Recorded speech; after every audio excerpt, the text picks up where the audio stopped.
അങ്ങനെ ഏറെ നാളുകളായി തമിഴകത്തു നിന്നും വരുമെന്ന് സിനിമാ പ്രേമികളടക്കം പ്രതീക്ഷിച്ചിരുന്ന ഒരു വാർത്ത ഇപ്പോഴിതാ വന്നിരിക്കുകയാണ്. ലക്ഷോപലക്ഷം ആരാധകരുള്ള സൂപ്പർ സ്റ്റാർഡത്തിൻ്റെ പകിട്ടിൽ നിൽക്കുന്ന മലയാളികളുടെ വരെ പ്രിയങ്കരനായ നടൻ ദളപതി വിജയ് സിനിമാ താരമെന്ന പട്ടം അഴിച്ചുവെച്ച രാഷ്ട്രീയത്തിലേക്ക് ഇറങ്ങാൻ പോകുന്നുവെന്നാണ് ആ വാർത്ത. കഴിഞ്ഞ ദിവസമാണ് താരം ഇത് സംബന്ധിച്ചുള്ള പ്രഖ്യാപനം നടത്തിയത്. ഇക്കഴിഞ്ഞ ദിവസം മുതൽ ആരാധകർ പടക്കം പൊട്ടിച്ചാണ് വിജയുടെ രാഷ്ട്രീയ പ്രവേശനം ആഘോഷമാക്കിയതും. പക്ഷേ മലയാളികളായ സിനിമാ പ്രേമികൾക്ക് വിജയുടെ രാഷ്ട്രീയ പ്രവേശനം വലിയ വേദനയാണ് സമ്മാനിച്ചിരിക്കുന്നത്. എല്ലാവരും ദളപതിയുടെ രാഷ്ട്രീയ പ്രവേശനം ആഘോഷിക്കുകയാണ്. പക്ഷേ അദ്ദേഹത്തിൻ്റെ അഭിനയം, നൃത്തം, first day first show, audio launch എന്നിവ ഇനി മുതൽ ആസ്വദിക്കാൻ കഴിയില്ലല്ലോ എന്നുള്ള സങ്കടത്തിലാണ് ഒരു വിഭാഗം മലയാളികളടക്കമുള്ള മറ്റ് ഭാഷാ ആരാധകർ. രാഷ്ട്രീയത്തിൽ വിജയുടെ പ്രവേശനത്തോടെ മാറ്റമുണ്ടാകുമെന്നൊരു പ്രതീക്ഷ തമിഴ്നാട്ടിലെ ജനങ്ങൾക്കുണ്ട്. പക്ഷേ സിനിമാ ലോകത്തിന് ഇനി എന്നേക്കുമായി ഒരു എൻ്റർടൈനറെ നഷ്ടമാവുകയാണ്. മോശം പ്രതികരണം ലഭിച്ച ഒരു വിജയ് സിനിമ പോലും കോടികളാണ് സമ്പാദിക്കുന്നത്.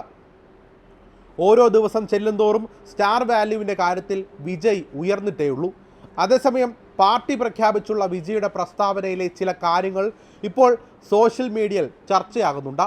തൻ്റെ രാഷ്ട്രീയ യാത്രയെക്കുറിച്ച് വിജയ് പുറത്തിറക്കിയ പ്രസ്താവനയിൽ പേരിനൊപ്പമുണ്ടായിരുന്ന ജോസഫ് വിജയ് നീക്കം ചെയ്തതായി കാണാം.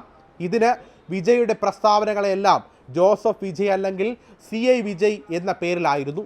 ജോസഫ് എന്ന നാമം താരം ഒഴിവാക്കി പ്രസിദ്ധീകരിച്ചിരുന്നതിന് പിന്നിൽ മതപരമായ സത്യം ഇല്ലാതാക്കി എന്നത് ജനങ്ങൾക്ക് മനസ്സിലാക്കാൻ വേണ്ടിയാണെന്നാണ് റിപ്പോർട്ട്. യാതൊരുവിധ നൂലാമാലകളും തൻ്റെ രാഷ്ട്രീയ ജീവിതത്തിൽ ഉണ്ടാകരുതെന്ന തീരുമാനത്തിൻ്റെ ഭാഗവുമാകാം. അതുപോലെ പ്രസ്താവനയിൽ ഉൾപ്പെടുത്തിയ വിജയുടെ ഫോട്ടോയിൽ നെറ്റിയിൽ കുങ്കുമപ്പൊട്ട് കാണാം.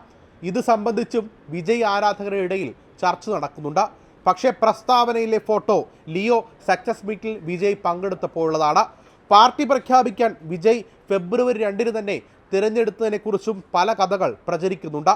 യേശു ക്രിസ്തുവിൻ്റെ ജനനത്തിന് ശേഷം 40 ദിവസം ഉപവസിച്ച മാതാവ് ഫെബ്രുവരി 2 കുട്ടിയെ ദൈവത്തിന് സമർപ്പിച്ച് വിശുദ്ധിയായി തീർന്ന ദിവസമാണ് ക്രിസ്ത്യാനികൾ ഫെബ്രുവരി 2 കാണുന്നതെന്നും അതുകൊണ്ടാണ് വിജയ് ആ ദിവസം തന്നെ തിരഞ്ഞെടുത്തതെന്നും റിപ്പോർട്ടുകളുണ്ട്.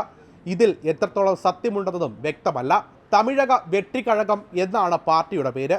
ആരാധക സംഘടനയായ വിജയ് മക്കൾ ഇയക്കം അംഗങ്ങളാണ് രാഷ്ട്രീയ പാർട്ടി രജിസ്റ്റർ ചെയ്യാൻ മുൻകൈയെടുത്തത്. രജിസ്ട്രേഷൻ പൂർത്തിയാക്കിയതിനു ശേഷമാണ് പാർട്ടിയുടെ പേര് പ്രഖ്യാപിച്ചത്. പാർട്ടി ആരംഭിക്കുന്നതിനോടൊപ്പം തന്നെ ഒരു മൊബൈൽ ആപ്പും പാർട്ടി പുറത്തിറക്കും.